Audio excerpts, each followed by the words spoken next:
My name is Stephen Woolfolk. I am the Assistant Director of Public Affairs at the Kansas City Public Library. Thank you for coming out tonight. The program this evening complements the Frank Lloyd Wright Architecture of the Interior exhibit that you see on the walls around you. One of my favorite exhibits that we've done at the Central Library, but we do at least one, sometimes two, and often as many as 3 exhibits a month. So on a variety of topics, but if that's the sort of thing you're interested in and you didn't know that we did that, I would encourage you after the program to see our exhibits coordinator, Ann Ducey, who is in the back here, and she would be more than happy to sign you up for our mailing list, either by postal mail or email, so you can get information on all of our exhibits and other programming that we do here. Our guest tonight is Dr. Dennis Domer. He is project director for a program called New Cities at the University of Kansas. It's an initiative on aging and architecture. He recently taught a course on the history of the American house, and his talk is titled The Vista Within, Frank Lloyd Wright's Search for Organic Simplicity. Please welcome Dr. Dennis Domer. Thank you. Thank you for coming out this evening. I know you probably would have preferred to watch the politicos work, or maybe, like me, you've had enough of it and you'd like to just listen to something about Frank Lloyd Wright, who was a very unusual guy. In fact, the question is, how do you talk about an architectural divinity? I mean, basically, that's how he is viewed among architects. And the first thing I would say is that he really wasn't divine, but he was near divine. He actually was born in 1867, not Immaculate Conception at all. And he actually died, too, in 1959 at the age of 92. So he was a man. No doubt he was a genius. Now, if you listen to him, maybe he was even more than a genius. He was often a trial because he had made a lot of mistakes, shall I say, in his inventiveness. And a real inventive architect will get into trouble with new things. And he testified that he was the greatest architect in the world. And after they left that day, he and Olivana were driving home, and she said, now Frank, now I would never call him Frank, I would call him Mr. Wright, but she said, now Frank, how could you possibly say that you were the greatest architect in the world? And he said, well, what choice did I have? I was under oath. All right? So that's the kind of guy we have here in Mr. Wright. Obviously, a fantastic architect, and perhaps, at least in his eyes, one of the greatest architects in the world. Now, he did about 1,000 designs, about 500 were built, and there are about 400 left, and about 99% of those, not quite 99, most of them by far, are houses. He was a domestic architect, quite unusual. He believed that he would have his greatest impact if he could work where people were actually going to live. And in his view, in his 1954 book, his credo about the house, he says, I believe a house is more of a home by being a work of art. And that's what he attempted to do. You can see this work of art, but these works of art were generally clustered in Wisconsin, Illinois, and Michigan, some in New York and Buffalo in particular, and some in Florida. And then there were clusters out here in Southern California and, of course, in Phoenix. But he has a very large group of houses still standing, and we're lucky to have them. I'm going to talk about 4 or 5 houses, more or less, to kind of get into them. Now, these are mostly houses. Of course, your exhibition is all about houses, and it's all interiors. When you start looking for interior illustrations of his work, they're not that easy to find because you can't get in very easily to many of these houses. So we also will be looking at the outside as well as the inside. I know it's an inside-out architecture. The connection between the inside and the outside is very close, But I will eventually get to the inside, but the Roby House is one of the houses that I will be talking about. It's 1906. It's probably the premier prairie house, well known for its inside-outside space, its overlapping lines, its verandas, and its brick with long, thin Roman bricks that fit the motif of this building. And like many of these houses, you can't find the entrance. It's hidden. It's hidden because he saw, partially because of his life, he saw that the house was to be a fortress against the world. And he wanted it to protect people. He wanted to create an interior life for this living architecture. And he was always under attack. And so you can see why he might have understood the house in his own terms, not necessarily in the terms that we would understand. But the Roby House, 1905, is certainly one of his superb houses. This one, the Millard House, we'll talk just a little bit about that. There were only 4 of these textile block houses in Southern California, only 4 of them. And they were very ingenious innovation in terms of how they were put together on reinforced steel rods. I'll show that a little bit later. But he was very innovative. And great architects usually do innovate, much to the chagrin sometimes of their clients, and not always so. And of course, you know this one, Fallingwater. I want to talk quite a bit about the organic idea tonight, but you'll note that many of his houses are given natural names, like Fallingwater, like the Honeycomb House, like the Hollyhock House. So he was very intent on associating his houses with what he would call, in one of his later books, the natural house, which is kind of a review of his philosophy, was done in 1954. But certainly this one is a great example of his dictum that the house should be of the hill and not on the hill. It should be absolutely sited in such a way as if it had grown out of its place. It was very connected to site, which was quite important to his architecture. Then I will show some of the Usonian houses. This happens to be an early drawing of the Jacobs House in Madison, Wisconsin, about 1936. These are the Usonian houses. These are particularly important because, again, inventiveness of the structural system, the sandwich wall system, in which the outside material and the inside material were exactly the same. And the insulation was sandwiched into the middle and bolted together so that there really was not a difference between the inside and outside in terms of materials. So the nature of materials was direct, straightforward, and as he said, was honest. He used what was there. He didn't paint it. He didn't put guttering systems on it. He didn't put trim in these houses at all. He wanted to build these houses for the middle class in the 30s, and he took it upon himself to say, I can design and have a house built for $5,000. Well, I think this was about $6,500, so he was close. But he had about 60 of these done, and so these are very important parts of his repertoire. And then there's this is the Hannah House. You can't see it very well because of the light, but this is called the Honeycomb House, and it's a very beautiful interior. And its designed motive is the hexagon.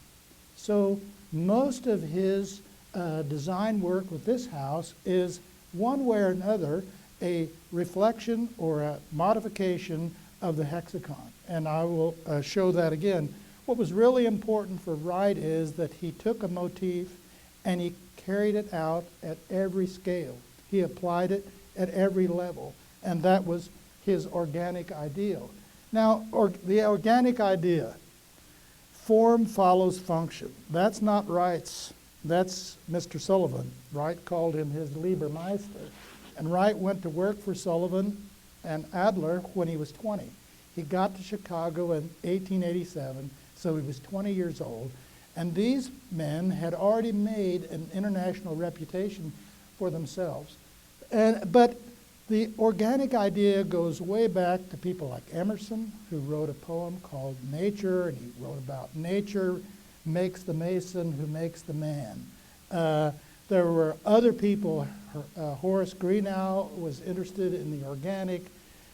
You had people like Robert Louis Stevenson, who wrote a song called House Beautiful. Oscar Wilde gave a lecture on the organic and House Beautiful. And Wright picked it up and turned it into the idea of the organic about 1898. So he did coin organic architecture, but he didn't coin the organic, and he certainly didn't coin form follows function. In other words, the form is married to the utilitarian purposes of the people who live there. As Wright said, finally, structures are integral to the whole design of the house rather than just being an incrustation. Any decoration has to do with the actual structure or functional system of the house and not just added later. So in this case, this is a ginkgo, and you can see that the structural system is very articulated, and you'll see that in Wright's houses.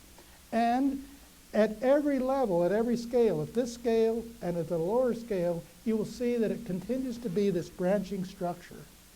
So this is what Wright is really talking about, and I'll get into that a little bit more. But the key is that even though Mr. Wright said he was influenced by nobody, that he sort of parachuted in naked from Siberia and began to draw, of course, he was a man of his culture.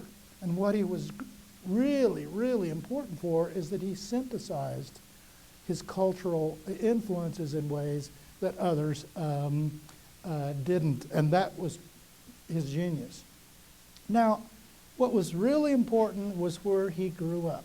When he was a young child, his mother moved him to Spring Green, Wisconsin, to the Valley of the God Almighty Joneses. That was his Welsh relation. And this is a view of the rolling hills and the distances that I saw when I was there not too long ago, and Wright very much associated with. Here is Taliesin at Spring Green. This is the third Taliesin. You know, Taliesin burned in 1914, burned again in 1925. We lost a lot of drawings, a lot of beautiful material culture, and finally the last one stuck. But here is a house that Taliesin is supposed to mean shining brow. Yes? It's at the brow of the hill. It's not at the top of the hill. It's at the brow of the hill, and it just grows out of the place. He was very interested in sight. Here you can see the backside. And basically, Taliesin is a series of four interconnecting circles, and you can see how it sort of edges right into the hill, and there are lots of photos of Taliesin and Spring Green that sometimes it's very hard to even see it. What in particular is important, and you'll see a lot with Wright, is the stonework. And this is this sort of very natural stonework that goes in and out and takes advantage of the long history of its deterioration, so it actually looks like the stone it comes right out of the ground. And so he brings his building up out of the ground with his stonework and with the close connection to the hill, the brow of the hill, and then his great interest in gardens. So this influenced and gave context to his organic effect. And his drawings. Here's a drawing, a preliminary drawing of the Hollyhock House. Yes? And of course, what he is showing is this building really ensconced in the site. And of course, He, by this time, 1917, he had just gotten back from his second trip to Japan. He'd been in Japan for several years. He would go back to do the Imperial Hotel. So he was very much influenced by the Japanese, not only because of his trips he did in the early 1900s, but also because of buildings he saw at the 1893 World's Fair, but very much connected to the site. Mr. Wright, he always went to the site himself. He decided how the building would sit on that site, and he made preliminary drawings. And then he could give them to his senior students, and they could finish the drawings. But Wright was very, very particular about how the building would address the site, and in particular, what kinds of views you would get. If he did an inside-outside architecture, and he particularly just opened his buildings to the outside, what is it you were going to see? That was really important to Wright, and that fits into his organic ideal. But organicism, again, the leaf is a good example of his organic idea, because it is a single structural system that reaches out to every part. And every part, no matter how far you go down, continues to have this structural system. And so it's a design motif for idea for Wright, and that is that he applies the same motif to every scale. He can, just as nature does. So if we go from this very focused scale to that, see, at every level it's this branching system. And that's the idea that Wright has, and he calls it continuity. Once you decide about a motif, then you carry it out in everything you can do, from rugs to furniture to structural systems to spatial systems to tables, everything you can imagine. So this is the way in which he thinks about it. Now, people like William Morris, a medievalist who wants to do everything by hand, he wants to represent nature just as he sees it. You know, this is lots of wallpapers. Just as he sees it. These are very representational. That's not what Wright is about. Wright abstracts the organic idea. Take a motif and then run with it across many scales. He abstracts that because he is 30 years, about 35 years younger than William Morris. And so when he gets to Chicago in 1887, it's in full swing of industrialization and mass production. He realizes already, because Morris has gone out of business with his medieval guilds, that the people doing things by hand can't do very many. They're very expensive, and you can produce something close to that through manufacture, and lots of people can buy it. So it makes better sense economically. Wright took advantage of that. He believed in the machine age, he believed in industrialization, and he didn't believe that it would lead to standardization. He believed that if, with the right tools, with the right ideas, you could have tremendous flexibility. He called it plasticity. He wanted to have real flexibility. His influences were nature, but they were also the Froebel blocks, which his mother gave him as a child. He writes about this in the autobiography. Friedrich Froebel was a German educator, and he believed that you could teach hand-eye skills and relational skills if kids could play with solid geometries, basic geometries, what Wright would call nature's basic building elements are the square, the rectangle, the circle, the triangle, the hexagon, parallelograms. He saw that as basic parts of the geometry of nature, and that's where he was going, because it was these right angles that were very susceptible to industrialization in that process. If you had to do it by hand, it could never work, and you couldn't succeed. So the Froebel blocks, which he had as he was growing up, his mother gave them to him. He played with them for years and years. He says that these were very important to his abstractions. And of course, it's these kinds of geometries that he will take and put into these houses. Here, for example, this one, the David Wright house, which I'm going to show you, he uses a circle. And so I'm going to show you various of these design motifs and then how he replicates that motif in various scales. But the Froebel blocks abstracted things for him quickly. And as my friend Frank Selm pointed out to me the other day, in part, his architecture is a function of the tools that he had. The square, the T-square, the compass, the protractor, the triangle. And once he got a design motif going, then he could vary it by just changing how he turned his square. And he was very quick.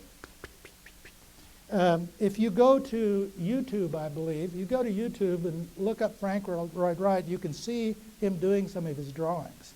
Well, he was well known for procrastination. He didn't do anything for a long time. And then when he had to do it, he'd sit down and out it would come. And I asked Curtis Biesinger if that was right, and he said yes.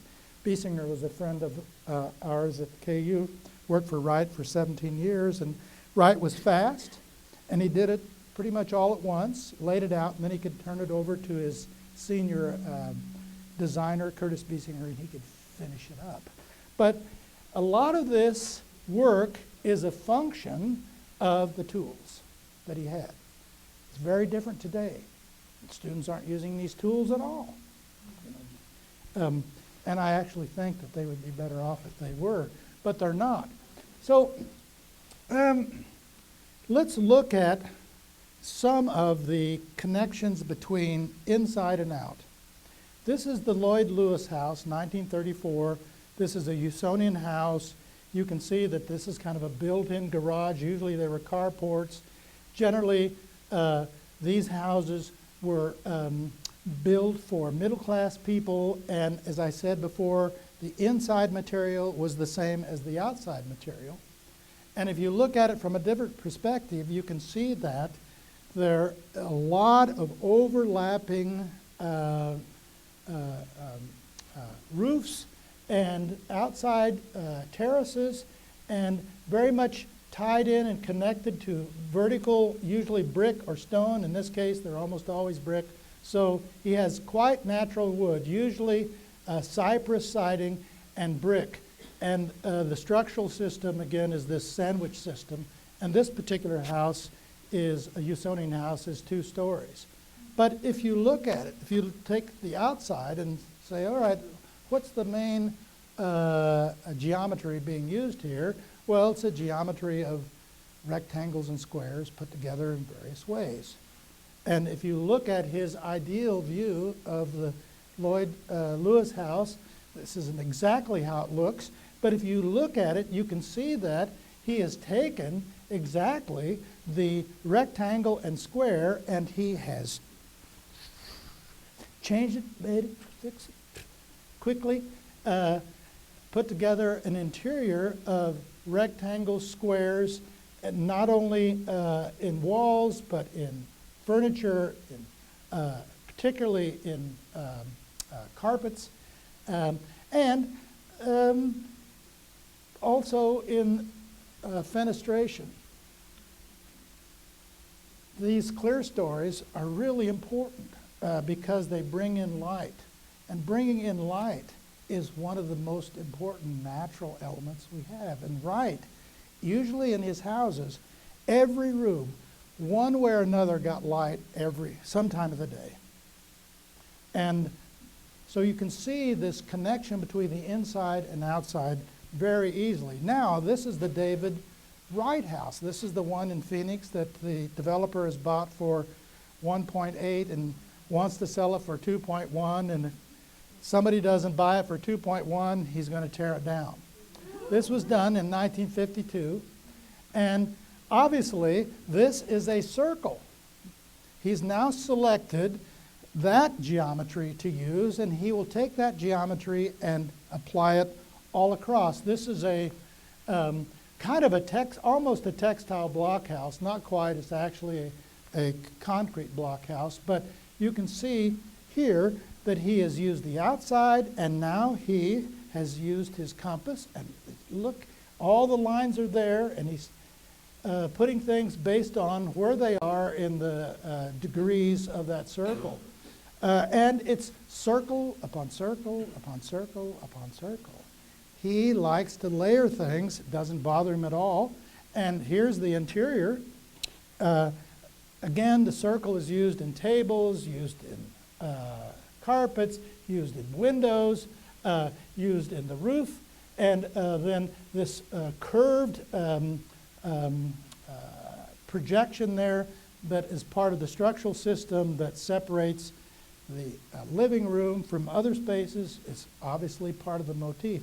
The thing about Wright is that he gave up all space as much as possible to the living room, where he built a universal space, which I'll talk about. But this one could go down if anyone wants to buy it. I think that you would be a hero or a heroine if you would do it. And of course, you would have this fantastic rug, too. As far as I know, it's still pretty much intact, and that's why it's so valuable. And my guess is that if they tear it down, what they will do is that they will take pieces and they'll sell it, because those pieces are worth more than the building itself. You know, you can make a lot more money on those pieces. They did that with the Decker House, the Green and Green House in Pasadena. Sold it for a tremendous amount, just the pieces. But all I'm saying here is this is his organic effect. This is his organic idea. He takes a motif and he applies it across in a very continuous way. And he then will go to another geometry and use it. And it's not that he only uses one. He always mixes things, because one geometry would be a little boring. He probably wouldn't have the flexibility that he needed. So it's not that everything is circular. Certainly this grand piano, which is very typical in Wright's living rooms, that's not a circle. So he'll put other things in it. But what he wants to do is to give you this sense that this is a series of parts connected with a design motif that add up greater than the sum of its parts. It adds up to art. And what he's looking for is harmony. He's looking for the kind of harmony you saw on that ginkgo leaf. And we react when we look at harmony. There's something inside us that says this is art. And when you get to harmony, then you can take the step to this feeling of being in an art museum, actually. When I've told people that I lived in a Wright house, a Usonian house in Cincinnati for about a month. And every time I was in that house, I just was lifted up by it. Even though the bathroom was so little, I could barely get, but everything was put into the living room, which was a gorgeous place to be in. Very sensual. Materials were real and very expressive. So if we go to another kind of geometry, the hexagon, the Hannah house is very, very well known as the hexagonal house, and it's called the honeycomb. Again, one of those natural names. And look at one of his drawings, how insistent he was on the hexagon. I mean, that was just about probably a little bit too much. In the drawing, you can take it completely beyond reason. And here, you can't really see this, but the fireplace is a hexagon. Here you can see the chairs are hexagon, the pillows are hexagons. Outside is a hexagon too, and of course there are rectangles coming in with this light, but the hexagon is the motif. And here's the dining room. The dining room table is that.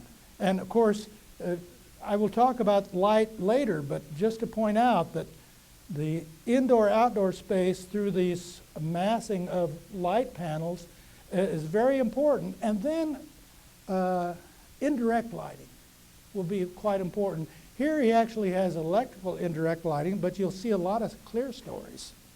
in houses that mean that you don't actually have to turn the lights on. God does it for you. Here's the library again. These are all sort of pointed out in a hexagonal fashion. And of course the tables are hexagonal. And I would also like to point out the structural system is articulated. You know, it's the structure itself is the decoration, not something else that doesn't have anything to do with the building.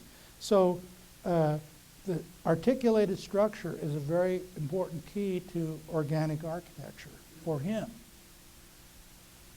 Of course, the floors.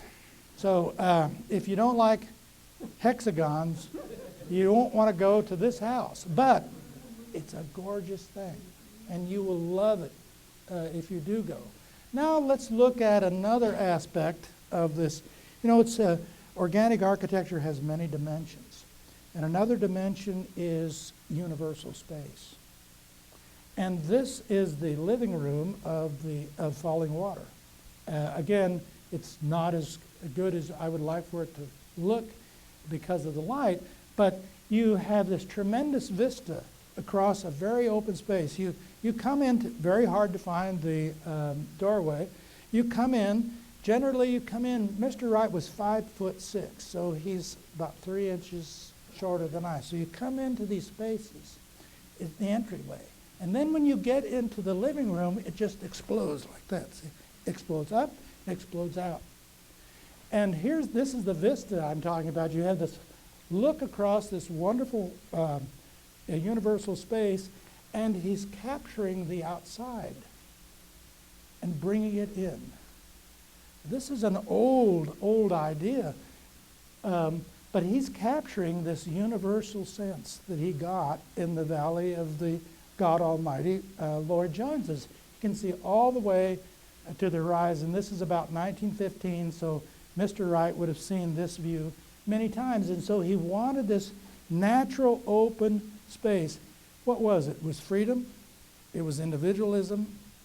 He believed that it was flexible, and that people who were intelligent would do many different things in a space like this if you could have it on the inside. He also, of course, worked in barns. In fact, he gave a talk at Lincoln University. It's a little school up in Illinois, and some student after the lecture said, "Well, Mr. Wright, what should we do?" And he said, "Here's what you do.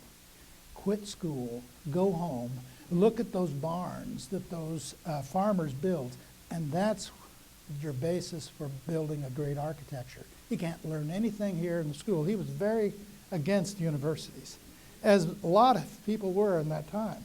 But he saw these barns, and he saw these structural systems on the inside that spanned great space and held a lot of weight up, and this led him to think about this kind of openness. Well, in 1893, the Columbian World Exposition was done in Chicago, and the Japanese pavilion, Hohoden, was there. Hohoden, he talks about this a lot. Of course, he was very influenced by the Japanese. He had the greatest Japanese print collection in the United States. When he came back from Japan, he had about 50,000. And whenever he needed money, which was most of the time because he was no good at doing, he either had plenty, which he spent really fast, and then had nothing. So when he needed more money, he sold those prints, and you will find the provenance of most Japanese prints that belong to museums today in the United States go back to Wright's collection. That's how important he was. But he was very impressed by Hohoden. Number one, it had what was called mall space, inside-outside space, so that you could open up the house to an outside veranda. And that veranda was covered by these sweeping roof lines. And in addition, he saw the panels that were outlined and articulated. You know, look at this repetition. Doesn't that, I mean, Wright would pick right up on that. He'd say, "Oh, yes, look how beautiful that is, because you have these whites with blacks, and then you can articulate and change them." And also, on the inside, you could move these walls. These are walls that you could compartmentalize the space, or you could just move them away until you get this kind of space, a universal space. This was 1,000 years old in Japan, where you opened up a house and you captured a vista, a natural view. And by opening it up completely, looking across the vista, this became part of the house. Right? The outside was inside. And he saw that and thought, well, this is what we're talking about when we respond to the natural setting. Now, in his early houses, this is the Winslow House, 1893. This is really before he had much influence. Beautiful house, but the interior is anything but universal. It's all compartmentalized like a Victorian plant. Yeah? So he hadn't yet gotten to that universal space, but in 1895, 1898, he did an addition to his own house in Oak Park. And this was the great vaulted space for the playroom, which also, if you could see it, has articulated ribs. The structural system is right there for you to see. It's all part of it. Now let's look at how he did this in houses. This is 1906 Roby House. This was a very famous house. It was part of the German exhibition in Berlin in 1910, the Ausgeführte Bauten. The Germans were much more supportive of Mr. Wright than the Americans. You know, Mr. Wright by this time had left his wife and 6 children. He had fallen in love with a client's wife, and they had gone off to Germany together to have this, probably one of the most famous exhibitions in the world. And the Germans didn't care about his personal life. And when he came back to the United States, of course, there was so much written about him. It was just awful. But nevertheless, you can see that this is kind of like a big ship. And he emphasizes the horizontality through various features of the facade and the layering. And this is the Prairie School. This is supposed to give us the sense he didn't want a vertical house. He wanted a horizontal house that sort of got a hold of the flatness of the prairie and became a part of that place. And so these lines of horizontal lines are lines of the prairie, and then of course these wide reaching, overlapping roof lines, which sort of remind you of what happened at Ho Ho Den, because they create a lot of maw space that is outside, but the way in which the house responds to it, it seems like it's inside. Thus reaching out to nature. Here you can see, and I'll show you a little later, that here are all these openings to this outside. Look at this how big this space is, not compartmentalized at all, generally flowing around a pivotal hearth, usually not in the center, but off center, so that it has a dynamic. Now, if we look at this a little more closely, again, this is on the upper floor. The main house is on the second floor. Again, this idea that you don't want everyone to come in, you want to be protected, you want to keep the family together on the inside. How do you get into this place? You get in through the court, and then you go upstairs, and you have the big living room separated from the dining room. These are called the ship's prow. And then this mass of windows that opens up, also gives a rhythm and articulates a kind of design motif, so that on the inside, if you look now towards the fireplace, you can see that this is an open space compared to what people were used to in Victorian life. I mean, these just dropped out of the sky. They were horrifying to people. They didn't look like anything they expected. Of course, now, when you go to Oak Park, this is in Hyde Park, but when you go to Oak Park, his houses are worth millions. But at that time, this was very foreign. Again, an articulated structural system using design elements, geometries. Here's the circle that he uses over and over again to articulate then in line with each one of these. And if you can't really see this, but those are bricks. Those are very long Roman bricks. And he accentuates their horizontality again to follow that design motif by raking out the mortar between the bricks so that they pop out even more. So he's very aware of, okay, now how am I going to make this element of the house reinforce the overall composition, the overall idea? So looking again a little bit farther back with less furniture in it now, you can see how open and flowing the space is that goes around, always goes around the hearth, and the hearth being the heart of the family, the symbol of where people come together and talk, where you get warmth and you communicate. And also you can see these motifs here, they're also impregnated in the carpet. Looking back then the other direction, not only do you have space, but these motifs are then set up in his fine glass windows. He does a lot with glass, of course, and you all know that. And again, it's to filter the light, to give some privacy, but still have an exterior connection. And then, of course, it's a work of art. He wants you to go in and say, this is not usual. I feel something different here. And I think cognitively you do feel differently. And again, all of these are doors, floor-to-ceiling doors. They open out into a space. They have this rhythm, and they fit here across this light system. These structural systems going in this direction are also long rectangles. These are rectangles, doubled rectangles. Look at the kind of paneling idea. Each one of the panels articulated at the edges, just like he might have seen at Ho-Ho Den.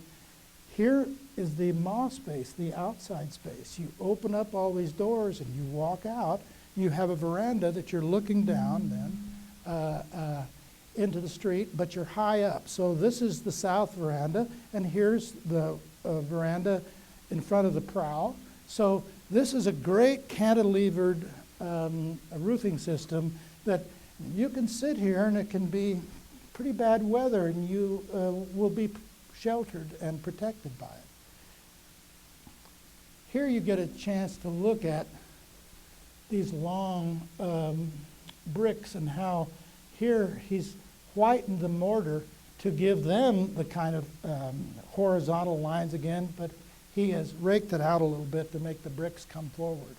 Now let's look at the Hollyhock House. Again, we're looking at universal space now. The Hollyhock House.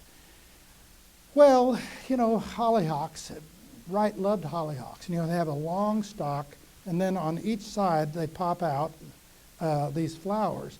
Well, that's what this kind of long stalk is, and this flower popping out. He calls it the Hollyhock House. It was done in 1917 in California, Los Angeles, and it's a very, very big house, of course, and it allows Wright to open up lots of big space, both interior courts and living rooms and exterior patios, and he very nicely creates a universal space here in the living room of the Hollyhock House. Look how that flows around, brings in lots of light. You even have a light screen over the hearth, and we're going to see a lot of those. He brings in light from the top and from the side, but the key is this great hearth that is pivotal for that universal space, and it's flexible. You could play pool there, you could bowl there, you could exercise there, whatever you wanted to. The idea of plasticity was very important for his organic idea. This is about 1930 at Taliesin and Spring Green. So you can see that he's already got his universal space working here. He has the ribbon windows, which he captures the outside, brings light in on the inside, articulates the structural system, and is working around a kind of a hearth and a vertical system that gives him a chance to compose things. So the universal space will be very important. It'll be just as important later on in his Usonian houses. This is the Jacob's house. And here you can see this is a small house. And it's called a polywog, another nature name. The polywog, it's a tea house. And you come into an entry, and normally with these Usonians, the entryway opens right into the kitchen, which sits behind a very big hearth and hides, is hidden from this living room. And always way too small. I don't think he ever cooked. He never did. And he gave up all this space for this fantastic universal space in the living room. And again, bringing in light, particularly from, in this case, from this direction into that space. So the universal space is going to be a key part of his organic idea. And this is the universal interior living room space of that polywog. And again, you can see that the inside materials are the same as the outside materials, both wood and brick. And then this sort of paneling of light that he brings it into the inside, and all of this adds up to a feeling, at least when I was living in a house like this, that I just knew that it was right. He insisted that we have a piano, that we have a cat with long white hair, that we use either paintings or books, but we couldn't have both. Of course, he had been dead for 6 years, so we could do what we wanted to, but he designed this as a work of art, and he didn't want you or me to change it, right? We didn't know what we were doing. And in many cases, what would you change here? What would you change here? The other thing that he does, of course, here's this, he brings in light in all sorts of ways, and I just love these clear stories. I was in Bruce Pfeiffer's house at Taliesin West. It's a circle house, and it has clear story all the way around. And so when the sun went down, it was just a fantastic light. You really knew that you were a part of that desert. You're absolutely part of the desert. Also, he does a lot of build-ins. In order to make the space more universal, he doesn't want to fill it up with a lot of furniture.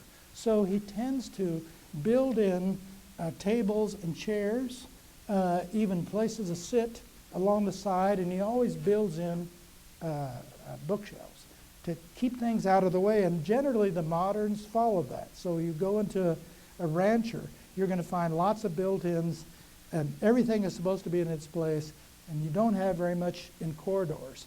But he did that consistently. All I'm showing you now is that the outside of the Wiley house, which is a layered brick with cypress wood along the cornices of the roof lines, it's the same thing on the inside. If you look at the plan, again, the living room is the gigantic place. And it does open into this terrace. And all the rest is, although this master bedroom is pretty good size, but all the rest is really subordinate to this great living room. Living room means not only that you're living in it, but that it's alive. In 1953, they did a big exhibition of his work, and he called it 60 Years of Living Architecture. Now, that's what he means by organic. This has all the aspects of being alive for him. And so if you stand back and look at the size of that, I can't believe really that fireplace worked. But, lots of things didn't work. Geniuses don't always do it well. But if that fireplace worked, it's a fantastic one. You know, it's incredible. The floors are brick. The verticals to which the roof system is hooked on, those are brick. And then there's a great deal of paneling, and of course he's using these basic geometries. And here you're going through the house, and now you're marching down a corridor to over here is going to be, I believe, the kitchen, etc. But things are built in. They're built in. Here's the kitchen. Now here's the thing that Wright also did. He thought that he was bringing the woman back into the conversation of the living room by melting the kitchen and the dining room and the living room more or less flowed together. So, you know, the woman had been moved in American architectural domestic life pretty much to the back of the house compared to where it was in the 1700s. Pretty much to the back of the house by a Victorian period. Wright moves it into the family circle because he wants to include everyone. So you see the see-through? Here she is. It's always a she. Here she is washing her dishes, and she can talk to people right on the other side who are right here. They're eating. See, it's all built in so that you can actually get this interaction effect to the living room space. Well, he could draw like Michelangelo, and so could a lot of his fellows. They knew how to draw the right way, W-R-I-G-H-T. And we don't know if Mr. Wright actually drew this or not, but he signed everything. He signed everything. But here, obviously, he is looking to accentuate the natural site. He's bringing falling water. The creek goes right underneath the building. You know, it's right there. In fact, there's a kind of stair that goes down to it. And you can, I guess, it just goes down to it. You're just supposed to jump in, maybe. I don't know. Or you were down there listening or looking. So it's very tightly connected to this fluid, ever-changing plastic thing called water. So it grows up out of this place. There it is from another perspective. Look at all those overlaps. I mean, do you think the Stiel in the Netherlands got a hold of this, or he got a hold of them? They were already, this was after that, but his work also came before. But it really fits the place. I'm sure that some of you have been there. And of course, those cantilevers were very expensive to work on. And I think the last renovation was more like $10 million. But if you look at this fantastic first floor, of course it's layered one floor after another, a lot of inside, outside space. Look at the size of that living room. The fireplace is built on a rock that maintains its natural curvature. A little kitchen back here, who really needs it? What you need is this universal open space that gives you the sense that you are there. You are there. And again, if you look at some sections and elevations, you can see how this is layered in so many ways and cantilevered out so that everyone gets access to the outside and the outside is brought in. So here we're looking at this universal space, and of course, how do you bring in as much light as possible, and how do you bring the outside vista, the view, inside? Look, this is all rock, this is all stone. On every chance he gets, he brings nature in just as it was, as it was at that time. And this is a kind of a dark view. I just wanted to show how much light can come in when you darken it. So light was very important. Look, he brings in light from the ceiling too. He does that. Those are called light screen. A little workspace. Man, I think I could work there forever with that kind of corner coming in.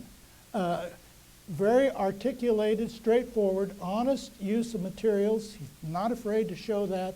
Again, the stonework, this in-out stonework, very rough and natural.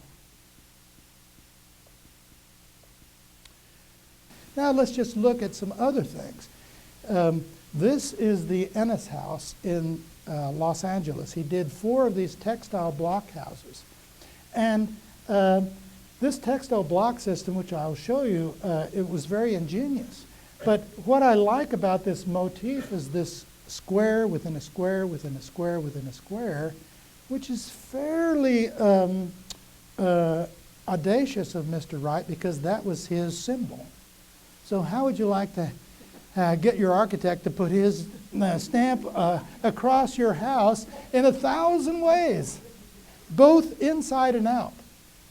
There's the close-up of it. Textile blocks, they're really concrete blocks, and horrible to maintain, extremely costly. But look at the system. Usually double wide. He hangs them on these wires, and the inside becomes the outside. Like that. That's the entryway. Like that. That's a hallway. Like that. Right over here, a dining room. This was redone in the 1940s, but still using this textile block idea. Now, coming to an end, we'll go to Arizona, because this was really his last house, and he died in Arizona. This was Ocotillo, which was the kind of camp they had in the 20s before they got Taliesin West built. Believe me, it was pretty rough.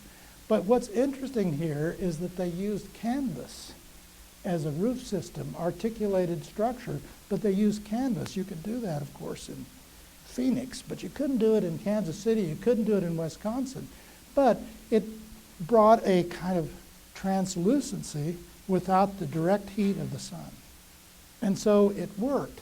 And it worked in this camp, and then it worked in his great Taliesin West, which he built with his fellows in the 30s, and Curtis Biesinger was among them. It's actually a very big structural system at work here. It's a very big site, and kind of up on a hill overlooking, you can see Phoenix way in the foreground.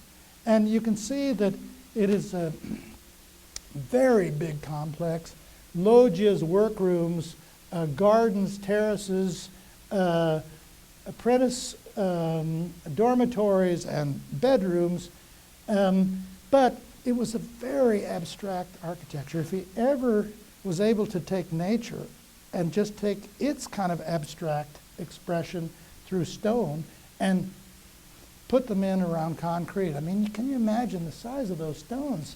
It took a tremendous effort to do it, but he's just reflecting the desert, and both inside and outside. He loves this Cherokee red. That's his color. And here he has pool systems, and of course he has this monument to the rock behind.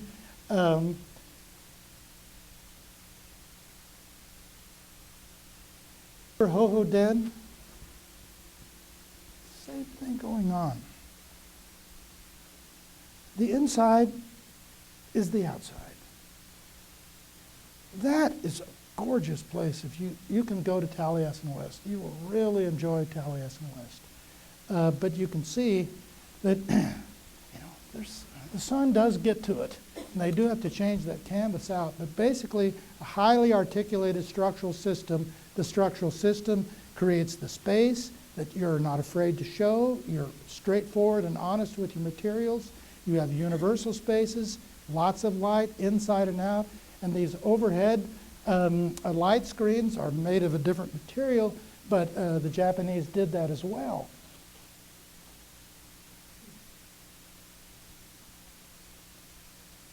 How would you like that as a door? I mean, is that a natural door or not? How about that one? So you have these fantastic architectural experiences with Wright, and it's so, I would say, it's like modern painting made real.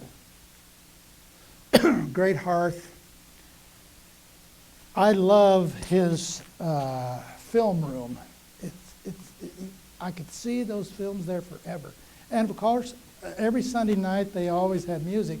Curtis Biesinger was a great pianist, Bach, and so he played Bach for Wright, I'm sure, right on that piano.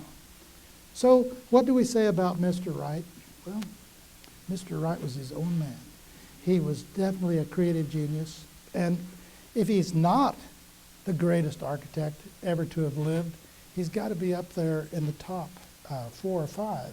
For the Fallingwater, that house, by architects, I'm not an architect, I'm a historian, architectural historian, but architects name Fallingwater as the greatest building in the United States. For the last 50 years, it's always been #1. So we may have differences of opinion about his work, but I think we have to say that he was a great American architect, and we haven't had one quite his, with quite his ability to draw attention to himself and to his architecture, even though he was in trouble most of the time. So you have to give him a lot of credit. Thank you for coming out on a night like this.